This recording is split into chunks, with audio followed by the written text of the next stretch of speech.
A fresh torrent of superheated rock ash and mud has burst from Guatemala's most active volcano. Officials say more than 60 people are now known to have died as a result of violent eruptions at the Fuego volcano. More than 3,000 people have been evacuated. Maria Martin is an independent journalist based in Guatemala. She says the death toll from the eruption keeps climbing. The numbers keep going up all the time since this happened late yesterday and during the day on Sunday. The latest figures that we have is somewhere around 66 people have died, but rescue workers keep finding more people.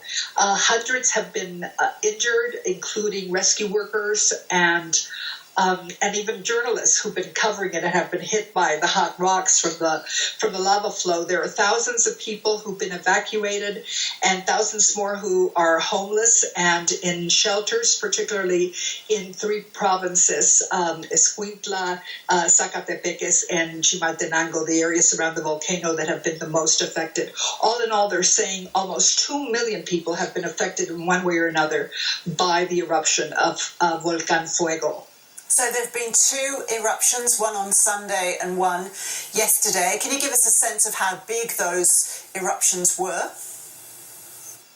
Here in Guatemala, we are used to natural disasters, right? Landslides and earthquakes, and there are 27 volcanoes in the country, three of which are active, and so Fuego shoots up a big spew of lava sometimes and a lot of smoke all the time.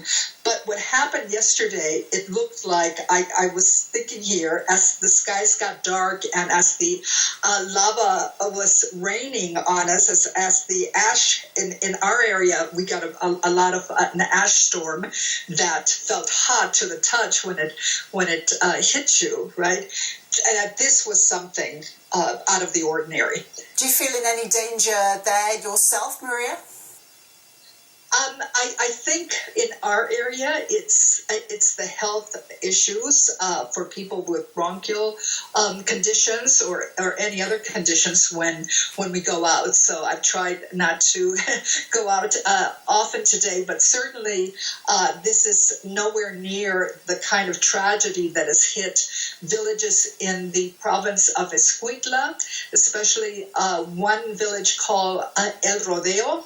500 families basically lost everything as this river of hot lava came, and it's the kinds of flows that I understand come down very, very fast. So about 50 miles an hour. So these people had very little advance warning. One man said, people came in trucks and said, get out. But by that time, the lava was upon them.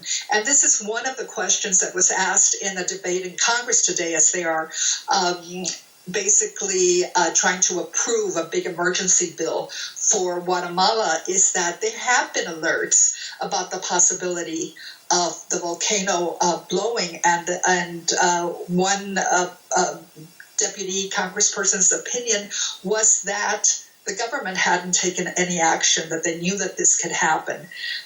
So that's a question that needs to be answered, certainly for this tragedy, and because Guatemala is so vulnerable to natural disasters, the question of preparedness. And in terms of helping people who have been affected by these eruptions now, you mentioned that rescue workers were among those who have been killed in the latest eruptions. What are the dangers of going into these areas where people clearly do need help? Yes, it's very dangerous. You can see that with the first responders who are working there, journalists, rescue workers, that they've had to stop their work, and actually in some areas where the lava flow got too hot for them to go in, basically the rescue worker had to the rescue work had to stop. So yes, it's dangerous to be in those areas that are very vulnerable to the volcano, and it's dangerous to be a first responder in this situation. Independent journalist Maria Martin from Guatemala there.